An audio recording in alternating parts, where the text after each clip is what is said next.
د محرم د میاشتې په اولنۍ ورځ باندې هغه کم عمل دی چې ډیر اسان او ډیر مختصر دی خو برکت یې دومره دی چې د دغه عمل په وجه به د الله ټول کال د مصیبتونو او تکلیفونو نه محفوظ ساتي. نو راځئ چې دا عمل معلوم کو او عن قریب د محرم میاشت ختون کې دا نو چې دا معلومه کو چې اولنۍ ورځې کله ده. ګوره جی په دې خبره ځان پوی کا چې د محرم میاشتې ته الله جل شانه یو ځان له امتیازي حیثیت ورکړی دی او زمونږ اکثریت مسلمانان او خاص کر نوجوانان د انګریزي کال د شروع کېدو نه خو ښه خبر وي او د هغې چرچې په میډیا کوي او مبارکۍ ورکوي خو د اسلامي کال ورته پته نه چې د اسلامي کال اولنۍ میاشت کله ده. نو دا محرم چې دا د اسلامي کال اولنۍ میاشت ده کله چې نبی علیه السلام د مکې معظمې نه مدینې منورې ته هجرت وکړو نو هجري کال اسلامي کال د دغه ټیم نه شروع شو. صحیح شو لکه نه؟ نو دې ته الله ډېر لوی مقام ورکړی دی. اول خو دا خبره. دویمه خبره دا ده د عمل کم عمل دی. نو عمل دا دی جی چې څوک د محرم د میاشتې په اولنۍ ورځ باندې ځان سره په کاغذ باندې بسم الله الرحمن الرحیم پورا 114 پیرې دا ولیکي او دا کاغذ د ځان سره محفوظ کی یا په کور کې یا د ځان سره نو د دې په برکت به الله ټول کال د مصیبتونو او آفتونو نه ساتي. اوس دا عمل په قرآن او حدیث سره ثابت دی، دا سنت دی، دا لازم دی. نو ګوره مسله دا ده چې دا به سنت نه ګڼي، دا به لازم هم نه ګڼي، دا د بزرګانی دین په تجربې سره دا عمل څه دی جی دا ثابت دی. لکه ډیر یو لوی شخصیت چې په دارالعلوم دیوبند کې پاتې شوی دی مفتی محمد شفیع رحمت الله علیه په خپل کتاب کې دا عمل لیکلی. په دې باندې بزرګانو تجربه کړې وي په بعضې اعمالو، په بعضې اذکارو، په بعضې وظایفو، په بعضې آیاتونو بزرګانو تجربه کړې وي او هغه تجربه داسې وي چې هغه کمال ته رسیدلی وي. د هغې نه پس خبره هغوی را نقل کړي کتاب ته وخیجئ. نو مفتی شفیع رحمت الله علیه په خپل کتاب کې دا لیکلی دی او دا یوه مجربه نسخه ده جی. صحیح شو جی؟ دا خبره خو ختمه شوه. اوس د محرم میاشت کله نه شروع کیږي نو د 2024 مطابق چې دا ویډیو زه په 2024 کې کومه که بیا د پاره څوک دا ویډیو ګوري نو د هغه ټیم مطابق به معلومات کوي. د دې کال مطابق سبا د ګل ورځ چې کومه ده دا د محرم اولنۍ ورځ ده. نن د اتوار ورځ د ذوالحجې 13 تاریخ دی او سبا د پیر ورځ د ګل ورځ چې کومه ده نو دا د محرم اولنۍ ورځ ده. نو انشاءالله په دغه ورځ باندې دا عمل تاسو د ځان سره څه کوئ جی دا خامخا یاد ساتئ. بله دا ده چې نبی علیه السلام مبارک به هره میاشت چې به راوختله د اولنۍ شپې میاشت نو دا دعا به یې کوله چې اللهم اهله علینا بالیمن والایمان والسلامة والاسلام ربي وربک الله. یا الله دا میاشت په موږ باندې په امن سره، په ایمان سره، په اسلام سره، په سلامتیا سره راوخیجې او هغه میاشت به ویل چې ای سپوږمۍ ستا او زما رب چې دی نو هغه څوک دی الله دی. نو پکار ده چې دا دعا موږ یاد کړو او دا دعا موږ ویو او د دغه عمل دغه پکې وکړو او د دې نه پس د دې د عاشورې د ورځې دغه روجه او د هغې فضیلت په هغې باندې انشاءالله مستقل کلیفو را روان دی. نورو مسلمانانو ته هم ورسوئ چې هغوی ته نه پیدا واخلي. وصلی الله علی النبی الامین. په محرم کې چې څوک نکاح وکړي نو د دې ثواب به په نورو میاشتو کې د نکاح کولو نه سیوا وي. دا درته زه ثابتوم. عام طور خو په خلکو کې دا مشهوره ده چې د محرم په میاشت کې نکاح کول، واده کول دوی ښه نه ګڼي، بې برکتې ګڼي، سپیرې ګڼي، د ګناه کارې ګڼي. خو زه تاسو ته دام ثابتوم چې د حضرت علی رضی الله عنه د حضرت فاطمې رضی الله عنها نکاح کله شوې وه او چې کم خلک نکاح واده د محرم په میاشت کې وکړي نو د اجر او ثواب به په نورو میاشتو کې د نکاح کولو نه سیجي دا به سیوا وي. اول خو په دې مسله باندې ځان پوهه کجي که دا واده کول نه دی دا نوم د نکاح وي که نه نو د نکاح دپاره وخت مقرر نه دی چې دا ټیم به کې او دا ټیم به نه کې. هر ټیم یې کولی شي، هر ټیم د اجر خبره ده. د اختر په ورځ هم کولی شي، د روجې په ورځ روجه کې هم کولی شي او په محرم کې هم کولی شي. ټیک شوله؟ او که واده کول نوم د ټنګ ټکور او د ډمتوب او د خلاف شریعت کارونه نو دا په محرم کې ناروا دی، دا په سفر کې ناروا دی، دا په ربیع الاول کې ناروا دی، دا په اختر او پروژه کې به دی جی دا ناروا دی چې تاسو په دې مسله باندې پوه یې.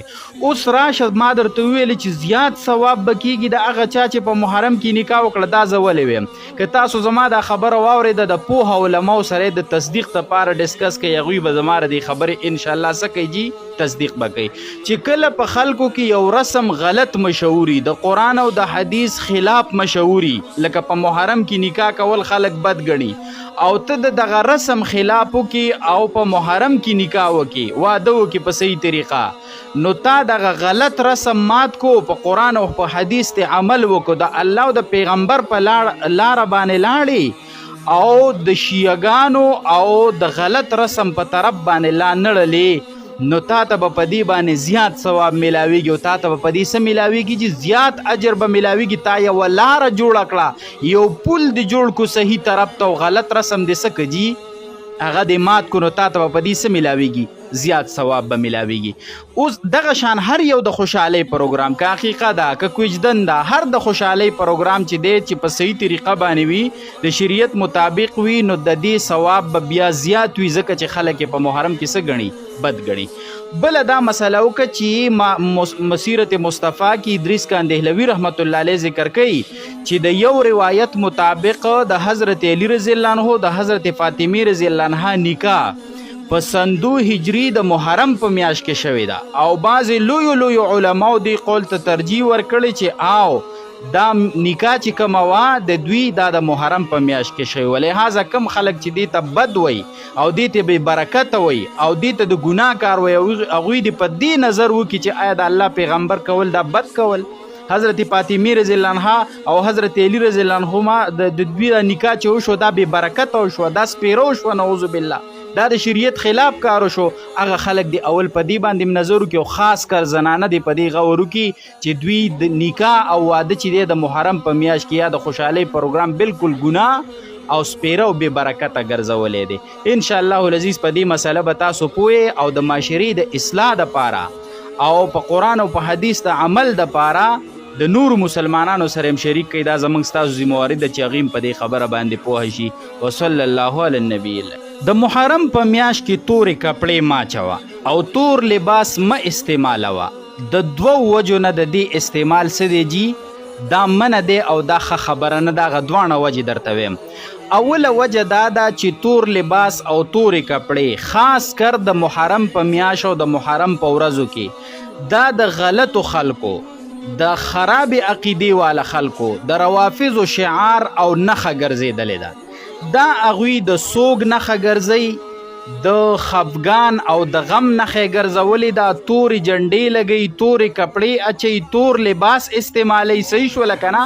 نو د هغوی سره د مشابهت د وجې نه، د هغوی سره د یو شانوالي د وجې نه شریعت دا منع کړې ده چې تورې کپړې او تور لباس ته څه کیږي دا استعمال کې ځکه چې ته صحیح العقیده مؤمن او مسلمان او دلته ستا مشابهت د انتهایی غلطو خلکو سر راځي نو د دې د وجې نه ته دا په محرم کې مه استعمالوه. صحیح شوله. دویمه وجې دا ده چې حدیث مبارک کې راځي چې د تهمت د ځای نه ځان وساتئ. د تهمت د ځای نه څه کوئ ځان وساتئ. نو چې ته مؤمنې او سنی صحیح العقیده مسلمانې او ته تور لباس او تورې کپړې د محرم په ورځو کې استعمال کې نو د عامو او د صحیح عقیدې والا خلکو به په تا باندې ګمان هم دا راځي چې دا د دغه غلطو خلکو څه دی جي مرګری دی نو په تا باندې غلط تهمت راځي. نو حدیث مبارک کې راځي چې د تهمت د ځای نه څه کوي جي ځان وساتئ. نو په دې وجه تورې کپړې او تور لباس د محرم په ورځو کې خاص کر مه استعمالوي. که په کومو علاقو کې د دې خلکو پروګرامونه نشته، دا خلک یا نشته یا شته خو په نشي صاحب دي چې د دوی جنډې نشته، د دوی پروګرامات نشته، د دوی د محرم رسمونه نشته، په بعضې علاقه کې بالکل یې پته نه لګي. نو که په هغه علاقو کې تور لباس یا تورې کپړې دا استعمال شي نو بیا څه ګناه او یا ممانعت نشته دی، خو چې په کوم ځای کې ډیر دي نو هلته نه دي استعمالول پکار. دغه شان شربتونه خلک په دې ورځو کې کوي. د محرم په دې ورځو کې، نو دا یاد ساتئ چې شربتونه کول د محرم په ورځو کې دا غلط رسم دی او په دې کې ګناه ده. هسې خو شربت په هر ټیم کې کوه، په خپل امسکه، په مسلمان امسکه، د هغه زړه به پرې خوږېږي، د ثواب خبره ده. خو خاص کر په دې ورځو کې د دې اهتمام کول او شربتونه کول او په خلکو سکل یا په دې ورځو کې د چا د لاس شربت سکل دا ممنوع دي.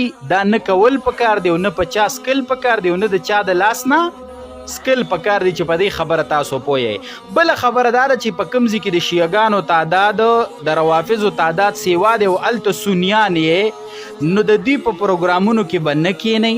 صحیح شوله که نه؟ د دې چې کوم رسومات کوي په هغې کې پیسه نه اخلئ.